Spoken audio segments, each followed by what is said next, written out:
Good evening, ladies and gentlemen, and welcome to Fat Cat Tech.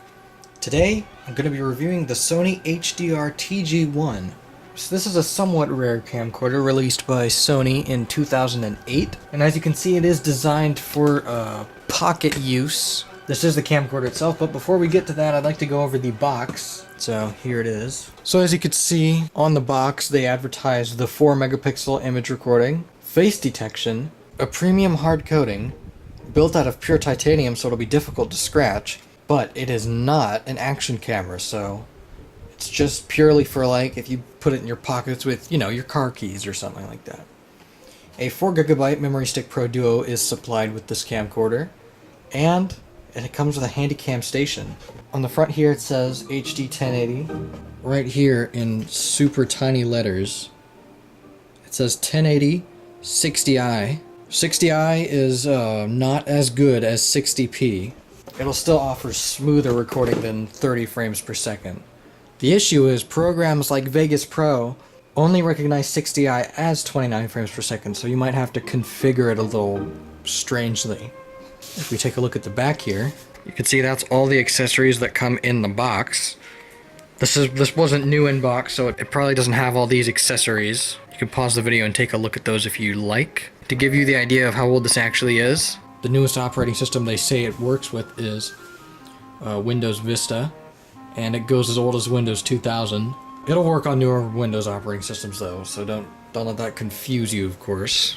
The supplied battery is the Sony NP-FH50, which offers 95 minutes of camera on time, I guess.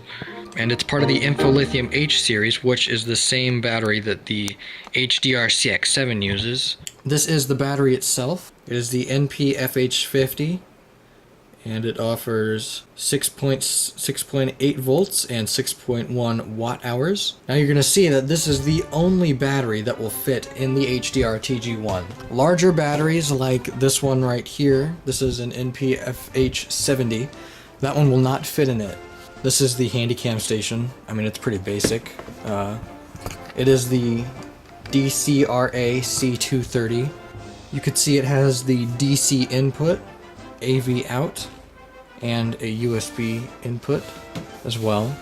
And that's where you plug in your Handycam. And it also has a burn to disk button right there. And now, the moment you've been waiting for. This is the Sony HDR-TG1. You can see the pure hard coating and the titanium offer an interesting metallic look, which compared to some of Sony's newer cameras, I'd say is a lot better. You can see that. This camera's from 2014. That camera's from 2008. It looks a lot better in my opinion.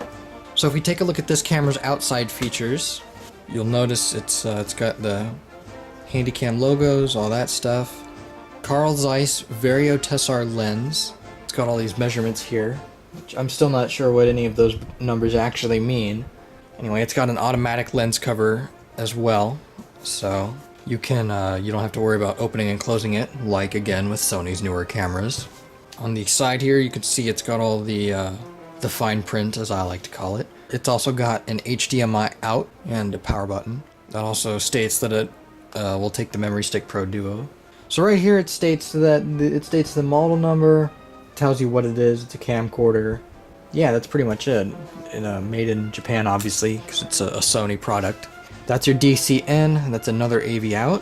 And on the bottom you can see it's got a standard tripod thread, and that is your connection for the Handycam station. The interesting thing is that this camcorder actually came with this little adapter here. See this little adapter here? That actually plugs into the port on the bottom of the camcorder, and then it ends in a USB, so you can actually plug your camera directly into the computer from the port that goes with the Handycam station. On the back here, they have these little sliders. No, not the hamburgers.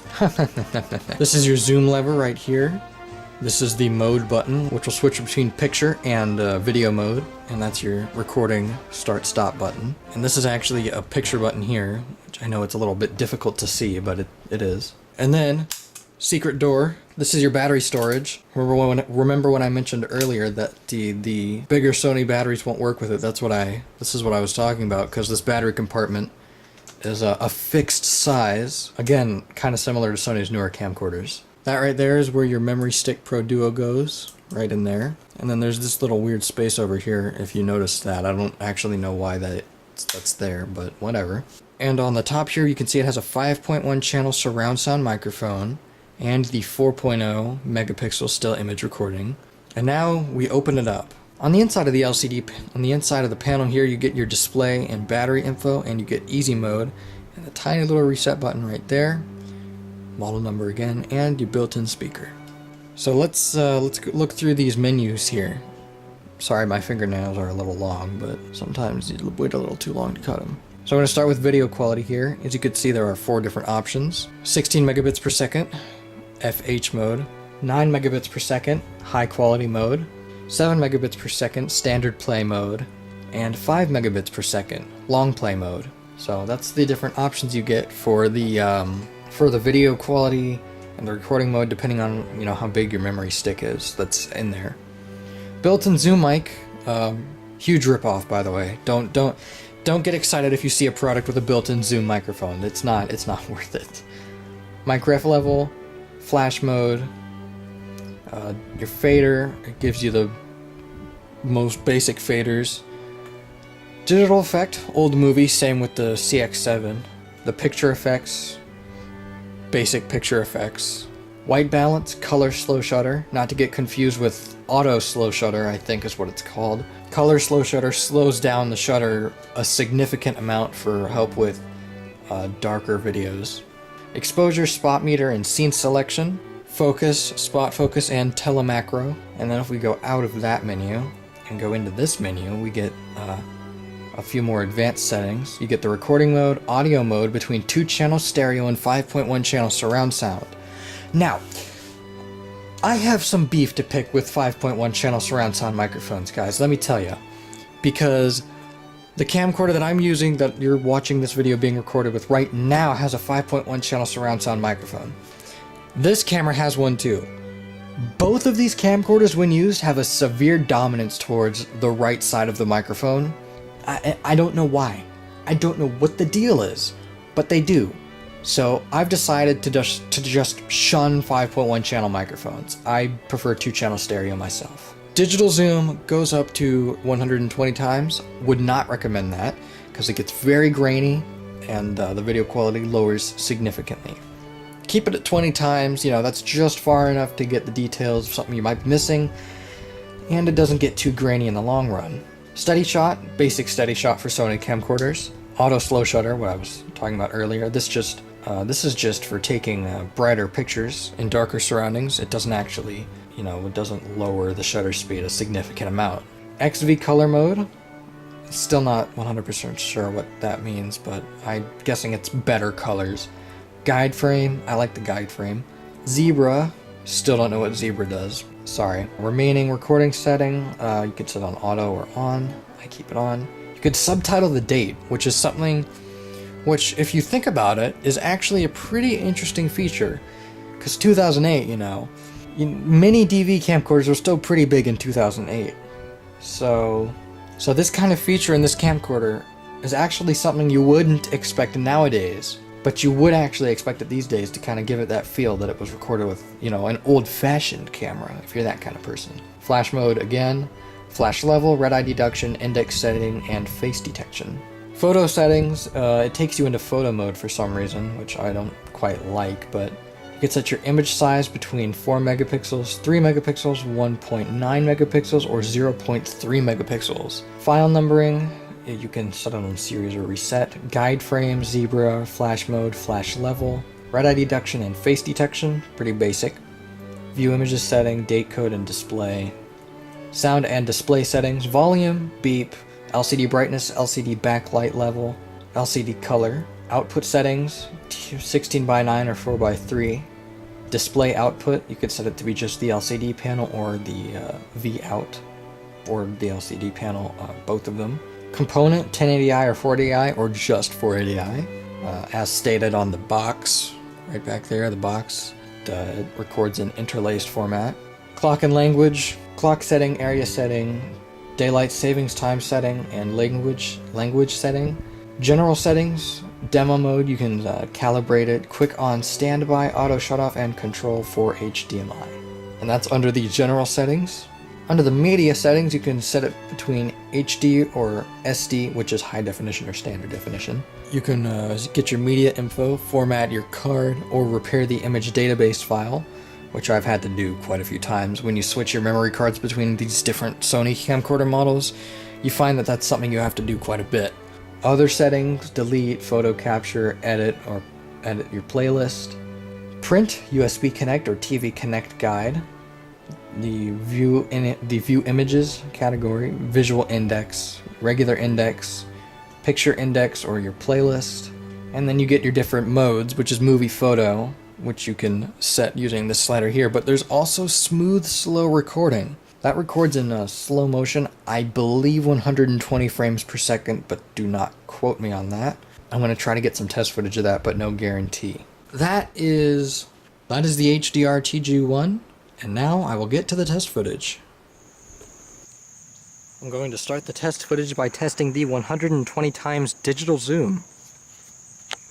I'm going to go all the way in there. You can see how grainy that is, so I wouldn't recommend using that much zoom at all.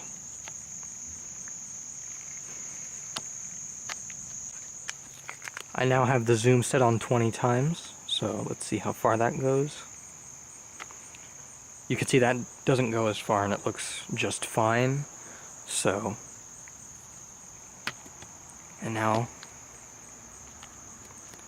here's the 10 times optical zoom, no digital zoom. You can see how far that goes. Not very far, but it looks pretty good.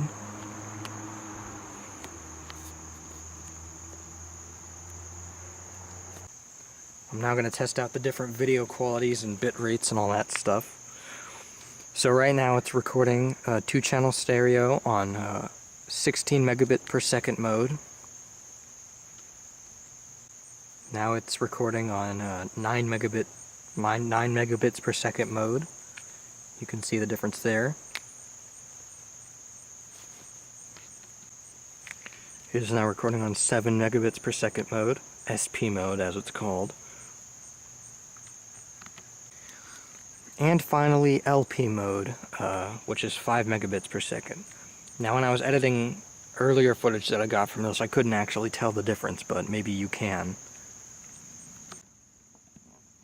I'm going to test the built-in zoom mic, which again I don't think is a very exciting feature. So just going to zoom in there and you can hear the difference in audio. See, you can see I don't see the appeal of it. It doesn't actually get the sound that's coming from over there. It just makes everything louder. It's a real nice day.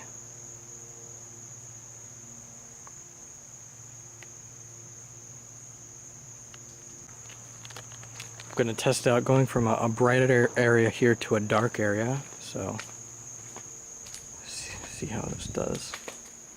Not bad. The minimum lux this camcorder can record at is 5 lux, which is it's actually not very dark at all.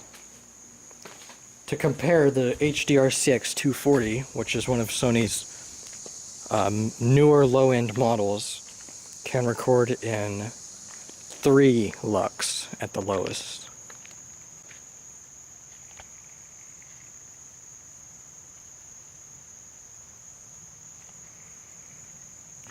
An issue I've noticed with the zoom lever is that if you're holding down the zoom lever while you're holding the camera in your hand, it's a little bit difficult to keep it stable. Do another focus test here. See if I can get it to focus on this flower.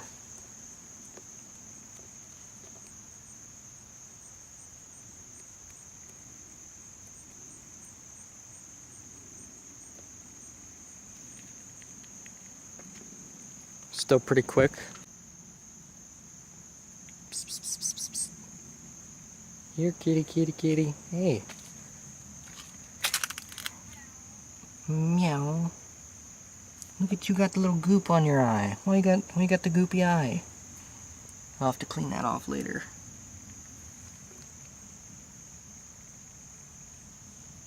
So sleepy. Kitty's so sleepy.